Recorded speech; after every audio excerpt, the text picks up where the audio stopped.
Welcome back to Key Tales. Today, I have a thrilling tale to share with you about a series of sinister events that took place during the month of April. You won't want to miss this one. So sit back, buckle up, and get ready for a wild ride.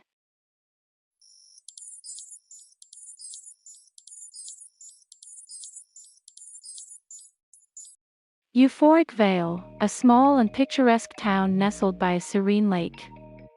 The town's beauty was marred by the horrific murders that occurred on April nights. The first victim, Emma, was a young woman with jet black hair and striking green eyes. She had been staying in a quaint cabin by the lake, working on her travel guide. The night she was murdered, the moon was hidden behind the clouds, casting eerie shadows across the lake. The cabin was nestled in a grove of trees, with the only light coming from a small lamp beside her. Her lifeless body was found the next morning, floating in the lake, with a knife plunged into her chest. The glistening of the knife and the shimmer of the lake made the scene all the more horrifying. The police were called, and they found a book beside her. It was a travel guide to the town she was visiting. They also found an egg in her hand, and a strange note that read, I laugh in the face of fear. The note was written in blood, which added to the sense of horror. A week later, another victim was found. His name was Max, was a tall and lanky man, who loved to play pranks. His lifeless body was found in the woods, with a knife sticking out of his chest. The killer had left an egg beside him, and a note that read, You're the fool now. The moonlight shining through the trees cast eerie shadows on the scene, making it all the more unsettling. The third victim, Sophie, was a local artist with long brown hair and piercing blue eyes. She was found in her studio, with a knife sticking out of her chest. The killer had left an egg beside her, and a note that read, Art is pain. The bright colors of the paintings in the studio contrasted sharply with the blood on the floor, creating a sense of unease. The investigation into the murders was thorough and painstaking. The police scoured the town for clues, questioning everyone from locals to visitors. The forensic team combed through the crime scenes, collecting evidence, and analyzing it for any leads.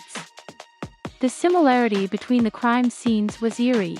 All three victims had been killed at precisely 1 a.m. on Saturdays in the month of April, and all the knives left behind were from the same set. One small note and an egg was left with the victims. However, there was no other evidence that could lead them to the killer.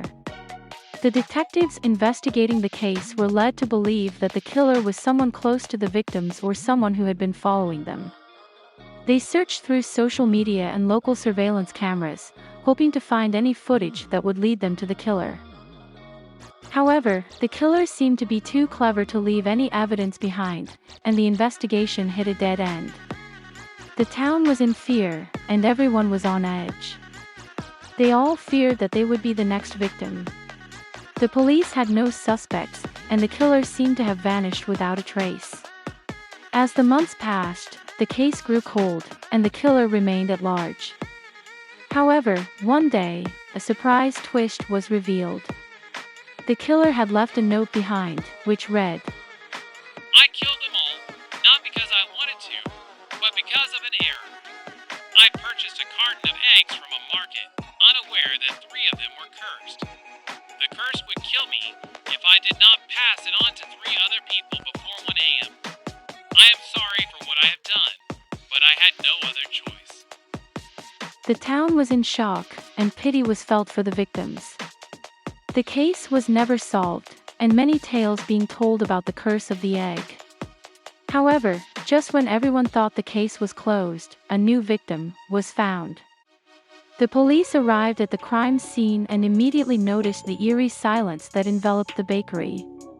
The display cases were still stocked with pastries, and the sweet scent of baked goods lingered in the air. However, it was quickly overshadowed by the stench of death. Laura's lifeless body was found behind the counter, with a knife plunged into her chest. Blood had pooled around her, and her once bright apron was now stained red. The chocolate bar left beside her was a stark contrast to the gruesome scene. The note left by the killer was written in a neat script, unlike the previous notes that were written in blood. The words were etched onto a small piece of paper, which was carefully placed on top of the chocolate bar. The police carefully picked it up and read the chilling message. Death is sweet.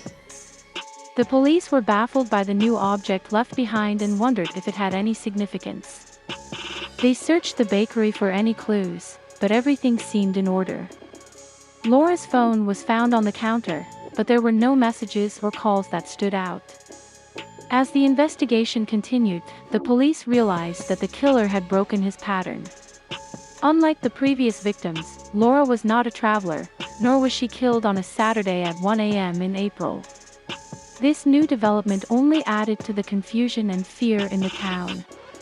The town was once again on edge, and people were afraid to leave their homes.